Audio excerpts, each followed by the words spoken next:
Kokrajhar district sports एसोसिएशननि बानजायनायाव थांनाय 25 जुननिफ्राय जागायनानै दिनै 2 जुलाइ दानसिम गासै मोनबा क्लाबनि गेजेराव डिस्ट्रिक्ट लीग हानजा खुंफुंनाया दिनै थुंगेबाय। थांनाय 25 जुननिफ्राय खुंफुंनानै दिनै जोबथा गेलेनाय एबा फाइनालखौ क'क्राझार जिल्लानि सिङाव थानाय पाटगाव गोजौसिन फरायसालिनि गेवलां गेलेग्रा फोथाराव खुंनाय जायो। बे दिनैनि जोबथा गेलेनाय एबा फाइनालखौ पाटगाव एभालेन्स स्पर्ट्स क्लाब आरो साइ क'क्राझार बे मोननै हानजानि गेजेराव बादायनाया जायो। दिनैनि बे जोबथा फाइनालाव साइ क'क्राझारा पाटगाव एभालेन्स स्पर्ट्स क्लाबखौ 2 गलाव गल जोसननानै 1 गलाव देरहासार जायो।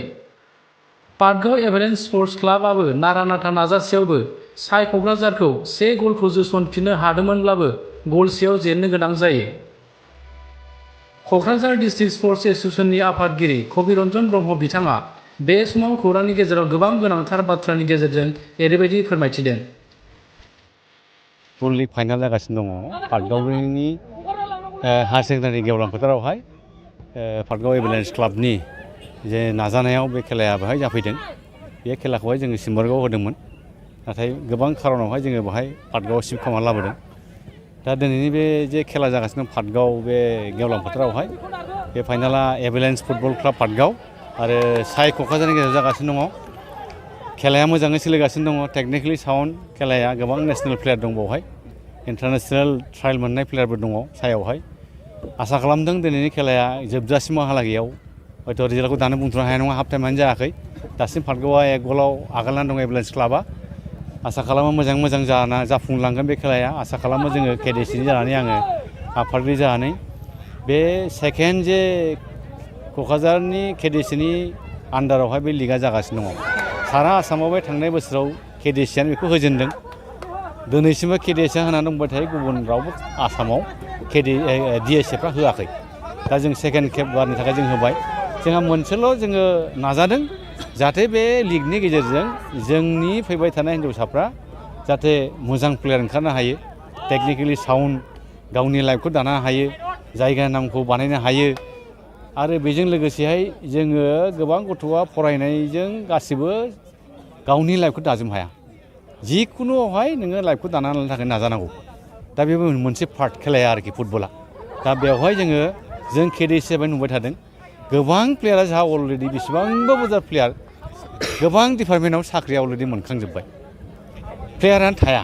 दा बावहाय स्टेट प्लेयार दङ, इन्टारनेसनेल प्लेयार दङ। बे बोसोरनै बोसोरथाम गेजेरावसो साख्रियाव थांजोबगोन आरोखि। जों रावखौ हमथानो हाया। बिसोरो खुनु सोरनोबाबो बेकिंनि थाङा, गावबागाव खेलेबारजोंनो बिसोर मोनहैगोन आरोखि। जों नुखाजोब्बाय बेखौहाय आरोखि।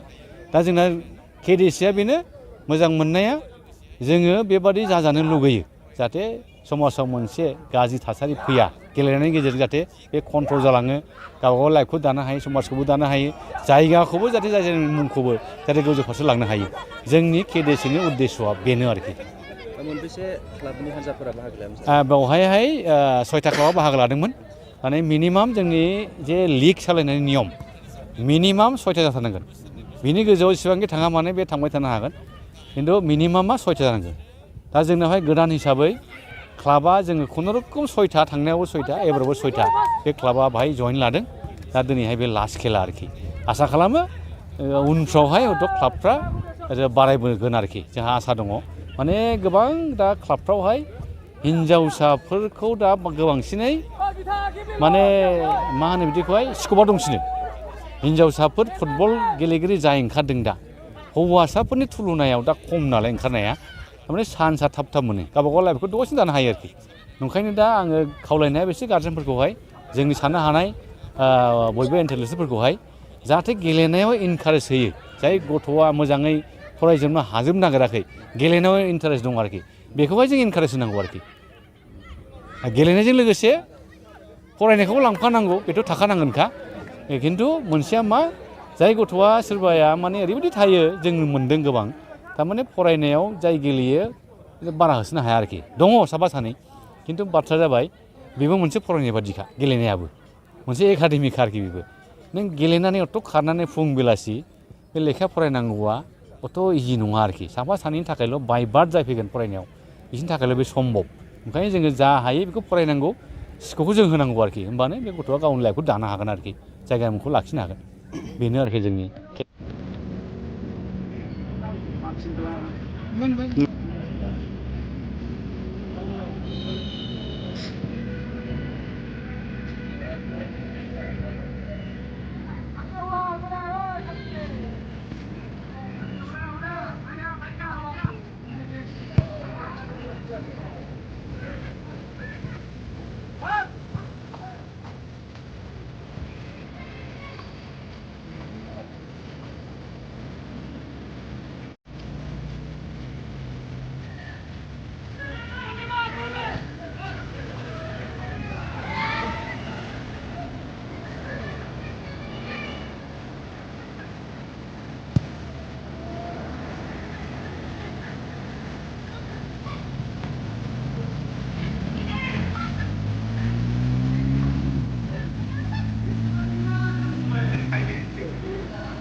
Baik.